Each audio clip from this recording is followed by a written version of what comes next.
उड़ने दो परिंदों को अभी शोख हवा में, फिर लौट के बचपन के जमाने नहीं आते।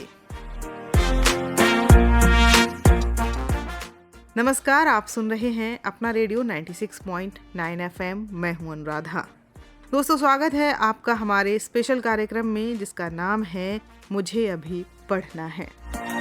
और दोस्तों, आप इस टाइटल से ही समझ गए होंगे कि हम बात कर रहे हैं बच्चों से जुड़ी हुई, जो पढ़ने लिखने की उम्र में अपने कंधों पर जिम्मेदारियों का बोझ ढोने लगते हैं। तो आपको बता दें श्रोताओं कि आज world day of against child labour day है और आज के दिन हम कोशिश करते हैं कि इस बारे में जागरूकता फैलाई जाए कि बच्चों को काम नहीं करना है जब तक कि वो बड़े नहीं हो जाते या 14 साल से ऊपर नहीं हो जाते, क्योंकि ये उम्र होती है पढ़ने लिखने की।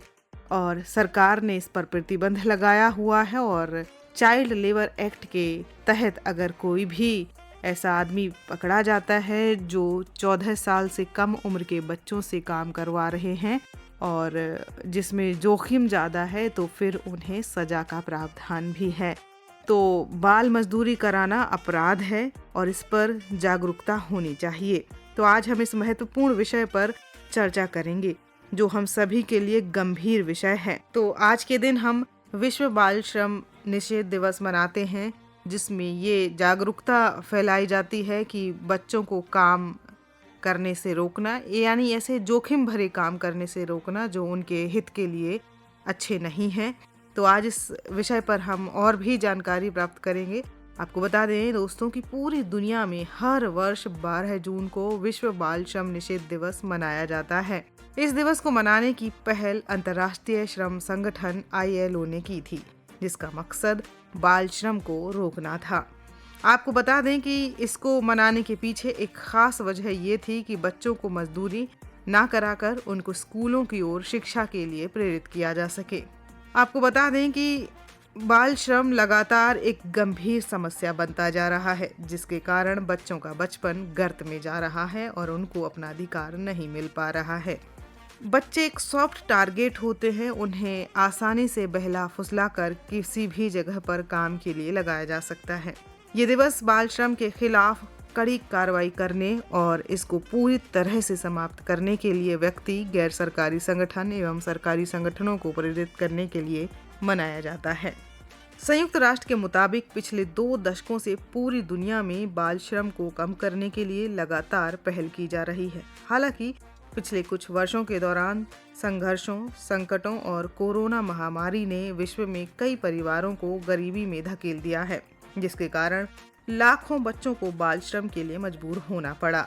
संयुक्त राष्ट्र की एक रिपोर्ट के मुताबिक आज के समय में विश्व के कई देशों में करीब 160 मिलियन बच्चे बाल श्रम में लगे हुए हैं, जो दुनिया में मौजूद हर 10 बच्चे में से एक है। तो कितनी दुख की बात है, जिस उम्र में बच्चों के हाथ में पेन और पेंसिल होना चाहिए, उस उम्र में उनके हाथों में फावड़ा, गेती और ऐसे औजार होते हैं जो उनके हाथों में शोभा नहीं देते, उनका भविष्य नहीं बना सकते। तो बहुत दुख होता है ऐसे जब हम देखते हैं। आपने भी अपने आसपास कभी ना कभी ज़रूर देखा होगा कि कुछ बच्चे जो है मजदूरी कर रहे हैं, ढाबों में काम करते हैं, या फिर जो ईंट बनाने वाले जो भट्टे होते हैं वहाँ पर काम कर रहे होते हैं। जो साइट होती हैं जहाँ पर कंस्ट्रक्शन का वर्क होता है, वहाँ पर भी कई बच्चे काम कर रहे होते हैं। तो ये बहुत दुख भरा और दुर्भाग्यपूर्ण होता है। बच्चों के कुछ सपने होते हैं, अगर उन्हें सही दिशा मिल जाए तो वो अपने सपनों को भी पूरा कर सकते हैं, क्योंकि कहते हैं कि ये बच्चे ही हैं जो हमारे देश का भविष्य हैं। तो बाल श्रम का प्रमुख कारण तो गरीबी ही है, जिसके कारण बच्चों को पढ़ाई छोड़कर मजबूरी में मजदूरी चुननी पड़ती है। हालांकि कई बच्चों को अपराध रैकेट द्वारा बाल श्रम के लिए मजबूर भी किया जाता है। इस दिवस को मनाने का विशेष महत्व बच्चों के अधिकारों पर लोगों का ध्यान केंद्रित करना है, ताकि बाल श्रम को रोका जा सके। तो श्रोताओं, आज के इस कार्यक्रम में हमारे साथ एक एक्सपर्ट भी मौजूद होंगी, अल्पना मित्तल जी, जो बच्चों के साथ काफ़ी काम कर रही हैं और काफ़ी समय से इस तरह की संस्थाओं में जुड़ी हुई हैं जहां पर बच्चों के अधिकारों पर वो काम करती हैं। तो आज के इस खास कार्यक्रम में हम आपको उनसे मिलवाते हैं। तो आइए चलते हैं अल्पना मित्तल जी के पास और करते हैं उनसे बातचीत। अल्पना जी, आपका हमारे इस कार्यक्रम में बहुत बहुत स्वागत है। नमस्कार अनुराधा जी। जैसा कि ये विषय है, बहुत अपने आप में महत्वपूर्ण विषय है। World day against child labour, यानी कि विश्व बाल निषेध, जो बाल श्रम है उसका निषेध दिवस। जी हाँ, ये निषेध दिवस का जो महत्व है बहुत अपने आप में जरूरी भी है। और जिस तरीके से हम अपने भारत के अंदर देख रहे हैं, जहाँ जनसंख्या बहुत तेजी से बढ़ रही है, वहीं उसमें जो बच्चे हैं वो अभावों की जिंदगी बहुत ज्यादा जी रहे हैं, जिसमें अशिक्षा भी है, जिसके कारण उनके गैर जिम्मेदार उनके माता पिता भी हैं। तो बहुत कुछ ऐसा है जो इसमें हम कर सकते हैं। और ये जो 12 जून है, ये दिवस जो मनाया जाता था, अगर हम भारत सरकार की बात करें तो ये सबसे पहले 1986 में बाल श्रम निषेध जो अधिनियम है वो बनाया गया था। जी जी। और इसी के अंतर्गत अगर आपने सुना हो एनसीपीसीआर यानी कि राष्ट्रीय बाल संरक्षण आयोग भी आता है, और राज्य स्तर पर भी ये बनाए हुए हैं। जैसे नेशनल लेवल पर है एनसीपीसीआर, ठीक इसी तरीके से हर स्टेट के अंदर भी बाल आयोग बनाए हुए हैं। और इनका मुख्य रूप से जो काम होता है वो है बच्चों के साथ किसी भी तरह की क्रूरता या किसी भी ऐसा काम करवाना उनसे जो उनके लिए गलत है। तो गलत की कैटेगरी अगर हम बात करते हैं तो सबसे पहले तो हम बच्चा किसे कहते हैं उसे हम काउंट करेंगे, क्योंकि बाल कल्याण समिति के सदस्य के रूप में हमने इनके लिए, बच्चों के लिए काम किया है काफी। और विशेष रूप से उन परिवारों के बीच में जहाँ शिक्षा का अभाव है, सबसे ज्यादा जरूरत वहीं पर आती है। और इन बच्चों को अलग अलग तरीके से जब देखा गया, समझा गया, जब ये हमारा आयोग या अधिनियम बनाया गया तो उस समय भी एक बाल श्रम सलाहकार समिति भी बनाई गई थी, जिनके अंतर्गत बच्चों को काम करने की परमिशन जब मिली तो उसमें बहुत सारे जो उद्योग थे ऐसे थे जो खतरनाक थे। उन खतरनाक उद्योगों के बारे में भी चिन्हित किया गया कि ये यहाँ पर बच्चे बिल्कुल भी किसी भी तरह हालात में काम नहीं करेंगे। जैसे अगर आपने सुना हो सिगरेट और बीड़ी बनाने का जो उद्योग होते हैं, इसमें छोटे बच्चों के छोटे छोटे हाथ होते हैं ना, तो इजीली वर्क होते हैं, है ना। और एक सबसे बड़ी बात जो होती है, एक बच्चा जो होता है वो बहुत सस्ते में मिल जाता है, यानी कि उसको जहाँ एक बड़े व्यक्ति, एक एडल्ट व्यक्ति को काम करने के लिए 15-20 हजार और जैसा काम होता है उस हिसाब से पेमेंट करनी पड़ती है। आपको सुनकर बहुत आश्चर्य होगा अनुराधा जी कि मैंने जब क्षेत्र में काम करना शुरू किया तो पता चला एक बच्चा जो है, जो 10 से 15 साल की उम्र के बीच का है, वो बच्चे जो हैं वो खासकर मैकेनिक के यहाँ आपको काम करते हुए मिल जाएंगे। जहाँ ये कार और बाइक वगैरह हमारी ठीक करवाने हम जाते हैं, वहाँ अक्सर आप छोटे बच्चों को देखेंगे वो एक सहायक के रूप में काम कर रहे होते हैं। जरा पेचकस पकड़ाना, जरा ये देना, सामान उठाना, गाड़ी साफ करना, इस तरीके के कामों से शुरुआत होती है। और जब मैंने उनके जो मालिक बैठे थे उनसे बात की तो पता चला मैडम पढ़ता नहीं है, स्कूल नहीं जाता है, घर वालों की बात नहीं मानता है, तो इससे अच्छा कम से कम काम सीख रहा है। तो काम सीखने की बात जब आई, मैंने कहा अगर आप किसी बड़े व्यक्ति को काम सिखाने के लिए रखते तो उसे पेमेंट देते कुछ ना कुछ। तो उसका कहना था कि हाँ मैम ये बात तो है कि हमें उन्हें पेमेंट देनी पड़ती, लेकिन मैंने कहा फिर इस बच्चे को आप क्या पे करते हो? क्या छोटा बच्चा है तो आधी तनख्वाह दे रहे हो? तो आपको आश्चर्य होगा सुनकर कि सिर्फ उस बच्चे को 10 या 15 या 20 रुपए रोज के मिल रहे थे। वो ये कहते थे कि बड़ा अजीब सा तर्क है, जो आप सुनेंगे तो लगेगा कि उनका जवाब था कि मैडम इससे सड़कों पे धक्के खाने से तो अच्छा है कि एक जगह छाया में बैठ के काम कर रहा है। और वो इस बात को छुपा गए कि सिर्फ 10 और 20 रुपए उस बच्चे को रात को पकड़ा दिया करते थे शाम को, जिससे उसके ऑटो का खर्चा निकल जाएगा, और दोपहर का खाना दे दिया करते थे। तो इस बदले में वो एक एडल्ट व्यक्ति के जो सारे काम हैं वो धीरे धीरे बच्चा वहीं से ट्रेन होता चला जाता है और शिक्षा की तरफ से वो हट जाता है। तो आपको कैसा लगता है, आप जब इस तरह के बहुत सारे केसेस देखती हैं, आप रोज़ाना इस तरह से डील करती हैं ऐसे लोगों से जहां आप इस तरह के बाल मजदूरी करते हुए लोगों को देखती होंगी, तो कैसा महसूस होता है और क्या किया जा सकता है अगर कोई ऐसे देखता है जहां बच्चा काम कर रहा है, तो उस स्थिति में हम क्या कर सकते हैं कि वो स्कूल जा सके? हाँ, बिल्कुल सही प्रश्न है। और ये प्रश्न सबसे पहले मैंने अपने आप से पूछा था जब मैं इस क्षेत्र में मैंने काम करना शुरू किया, क्योंकि अक्सर आपने देखा होगा जब कोई छोटा सा नन्हा सा बच्चा आपको अचानक से, कहीं आप दिल्ली में या कहीं भी आप घूम रहे हैं, तो अचानक धीरे से पीछे से कोई एक हाथ लगाता है, आपको टैप करता है, और बिना कुछ बोले जब आप पीछे को मुड़ के देखते हैं तो एक नन्हा सा बच्चा खड़ा होता है हाथ फैलाए हुए। आप कुछ भी कहते रहिए वो कोई जवाब नहीं देता, सिर्फ हाथ फैलाए रखता है। तो ऐसे में आप उसको बहुत सारे उपदेश वाली चीजें बोल देते हैं, क्योंकि बाल श्रम में सिर्फ काम करना ही नहीं आता, ये भिक्षावृत्ति भी आती है, और यहाँ तक कि ह्यूमन ट्रैफिकिंग होती है, यानी कि जो मानव तस्करी है वो भी इसी में आती है। घरेलू छोटे बच्चे जो होते हैं घरों में काम कर रहे हैं आया के रूप में, कि आपने छोटे छोटे अपने बच्चों को पालने के लिए, खेलने के लिए उन्हें दे दिया कि भाई इनके साथ इनको रखना है, लेकिन जब उनके साथ भी अन्याय होना शुरू होता है, बहुत से केस आपने भी देखे हो, सुने होंगे कि कोई नाबालिग बच्ची कहीं से मुक्त कराई गई है और उसके शरीर पर सिगरेट से जलाए हुए निशान हुआ करते हैं, मारपीट उसके साथ होती है। तो ये सब चीजें भी जो है वो चाइल्ड लेबर में ही काउंट होती हैं। तो जब हम उन बच्चों से बात करते हैं, तो जैसे रेड लाइट पे आपने देखा होगा, या जैसे मैंने कहा आप किसी भी पब्लिक प्लेस में आप देख सकते हैं, तो हम उन्हें सबसे पहला प्रश्न हम उनसे यही करते हैं, क्योंकि हम अपने आप को बहुत बुद्धिजीवी मानते हैं, बेटा स्कूल जाते हो? तो नेचुरली उसका जवाब मुंह से नहीं होता, सिर्फ वो गर्दन हिला देता है, नहीं। तो आप उसे क्या कहते हैं? नहीं, तुम्हें स्कूल जाना चाहिए।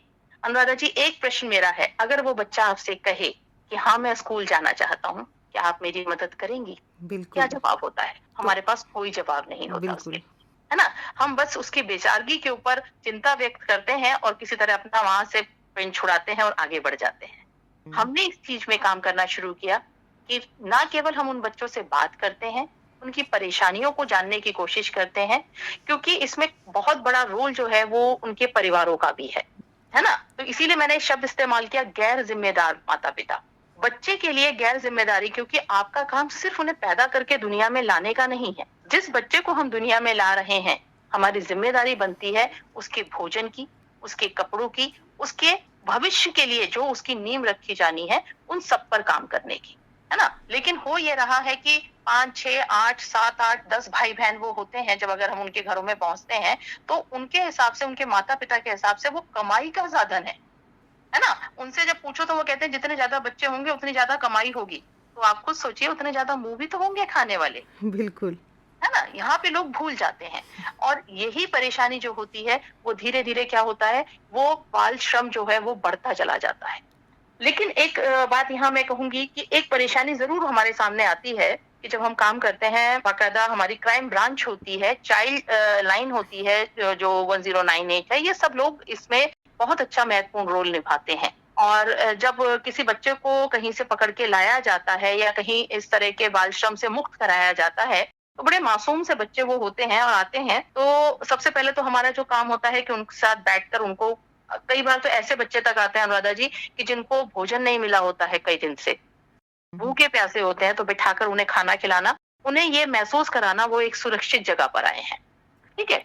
फिर उसके बाद हमारा अगला कदम होता है उनके परिवार की जानकारी लेना। ऐसे में ऐसा नहीं है कि जिसने उन्हें काम पे रखा है, हम लोग उन्हें भी बुलवाते हैं और साथ साथ पेरेंट्स को भी बुलाया जाता है।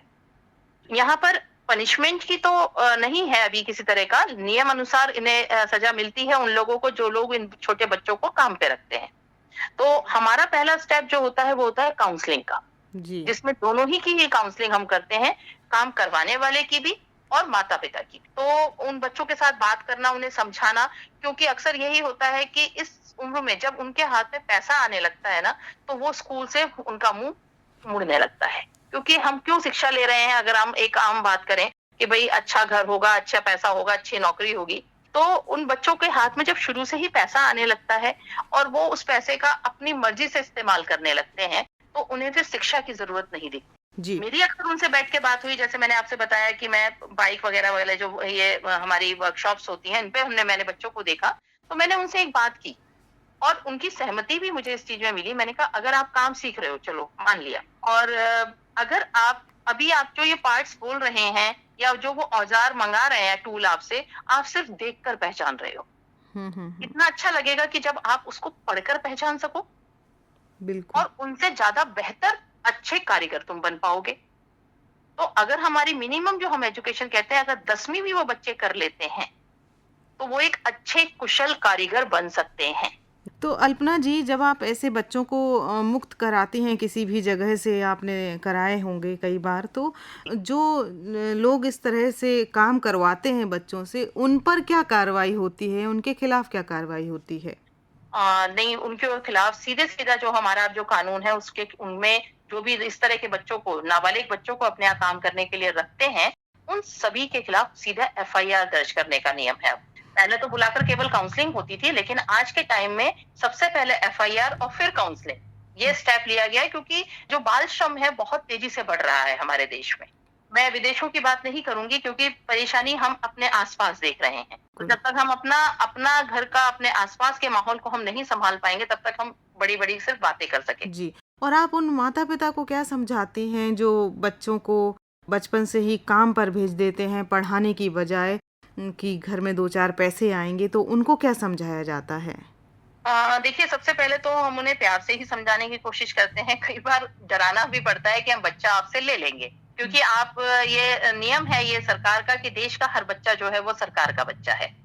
तो हम उनको कई बार ये भी कहते हैं और कई बार ऐसा करना भी पड़ जाता है कि हमारे जो बाल गृह होते हैं, हमें उनमें बच्चों को रखना पड़ जाता है। क्योंकि कई बार ऐसा होता है कि जैसे दिल्ली शहर में बच्चा पकड़ा गया या किसी और शहर में पकड़ा गया, लेकिन उसके माता-पिता जो होते हैं वो बिहार में, यूपी में या कहीं दूर रह रहे होते हैं। तो ऐसे में हम जिसके यहाँ से पकड़ा गया बच्चा होता है उसे बिल्कुल भी नहीं सौंपते हैं। अगर टेलीफोनिक बात हो सकती है तो उसके माता-पिता से टेलीफोनिक हम लोग बातचीत करते हैं, उनको बताते हैं, समझाते हैं कि इस तरीके से, क्योंकि पुलिस का नाम आते हैं ना कि पुलिस का बच्चा पकड़ा गया है, वो घबरा जाते हैं। तो उन्हें बताना पड़ता है कि हम बहुत सुरक्षित है, आपका बच्चा, कोई दिक्कत नहीं है, आपको 1 दिन 2 दिन लगेगा आने में, वो सारी व्यवस्था आपको की जाएगी, लेकिन तब तक आपका बच्चा हमारे पास सुरक्षित है। ठीक है? तो उन्हें सीसीआई जिन्हें कहा जाता है, उसमें बच्चे को रखा जाता है और उम्र के हिसाब से अगर जो व्यक्ति है, क्योंकि यहाँ पे हमारे 2 कानून जो हैं एक दूसरे को काट करते हैं। जी। जो हमारा चाइल्ड लेबर वाला हमारा कानून आता है या जो हमारा जेजे एक्ट आता है, उसके अकॉर्डिंग हमारा बच्चा काउंट होता है 0 से लेकर 18 तक। ठीक है? लेकिन जो हमारा लेबर लॉ है वो कहता है कि 14 साल से ऊपर का बच्चा काम कर सकता है। अच्छा। ठीक है? लेकिन यहाँ पर फिर वही बात होती है कि अधूरी जानकारी जो होती है वो दी जाती है, क्योंकि लेबर लॉ के अंदर भी जो बच्चा होता है वो 14 साल से लेकर 18 साल तक का बच्चा काम कर सकता है, लेकिन कुछ नियमों के साथ।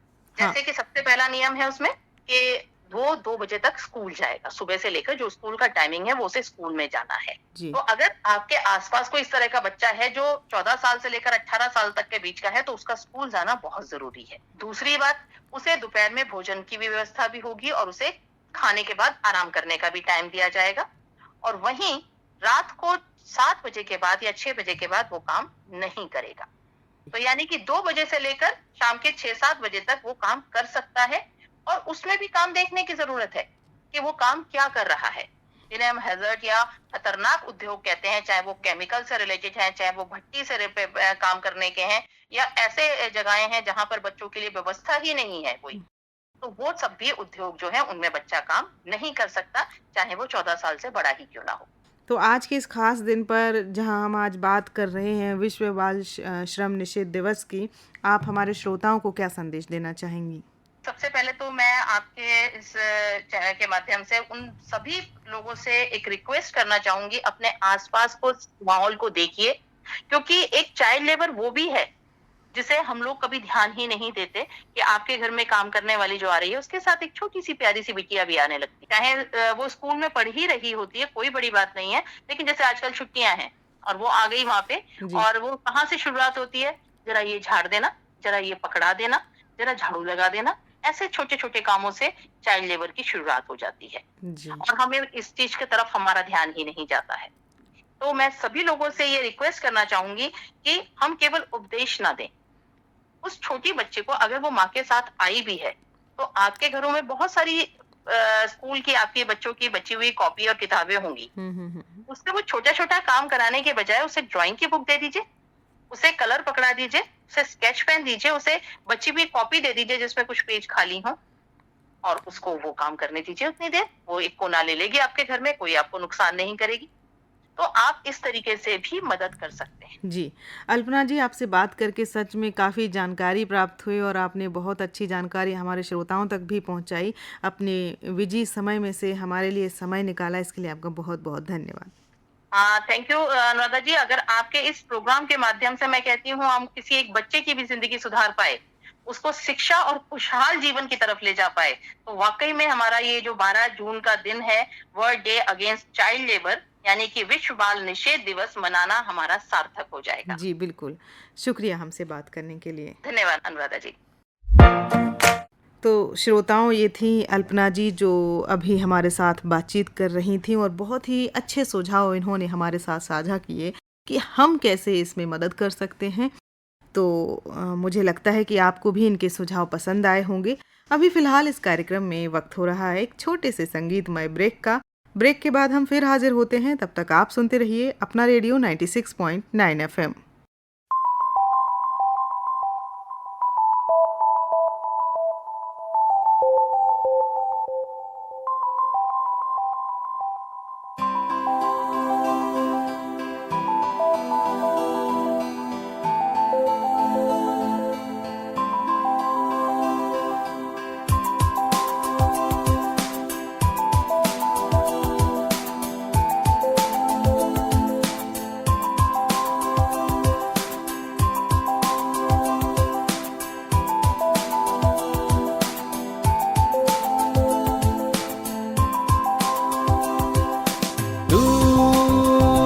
ख्वाबों में आज हवाओं के साथ हाथों में हाथ, दूर ख्वाबों में आज हवाओं के साथ हाथों में हाथ, तुम और मैं दोनों हैं आज फिर एक साथ, तुम और मैं दोनों हैं आज फिर एक साथ, दूर ख्वाबों में आज हवाओं के साथ हाथों में हाथ, दूर ख्वाबों में आज हवाओं के साथ हाथों में हाथ।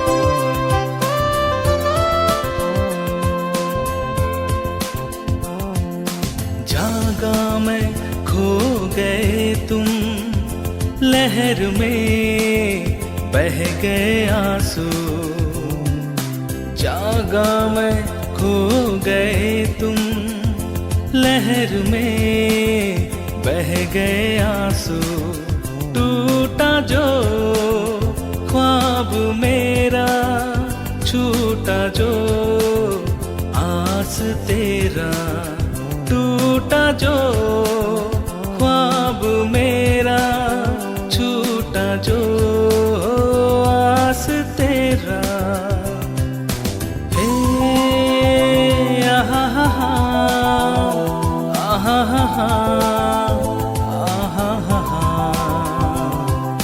हे आहा हा हा, आहा हा हा, आहा हा हा।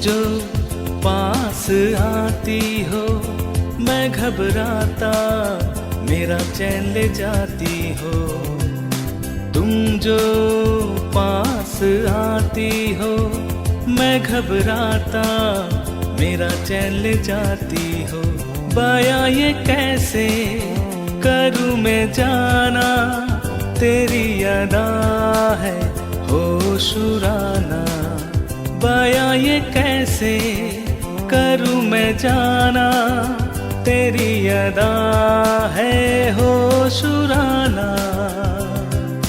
दूर ख्वाबों में आज हवाओं के साथ हाथों हाथों में हाथ, दूर ख्वाबों में आज हवाओं के साथ, हाथों में हाथ, तुम और मैं दोनों हैं आज फिर एक साथ, तुम और मैं दोनों हैं आज फिर एक साथ, दूर ख्वाबों में आज हवाओं के साथ, हाथों में हाथ, दूर ख्वाबों में आज हवाओं के साथ, हाथों में हाथ।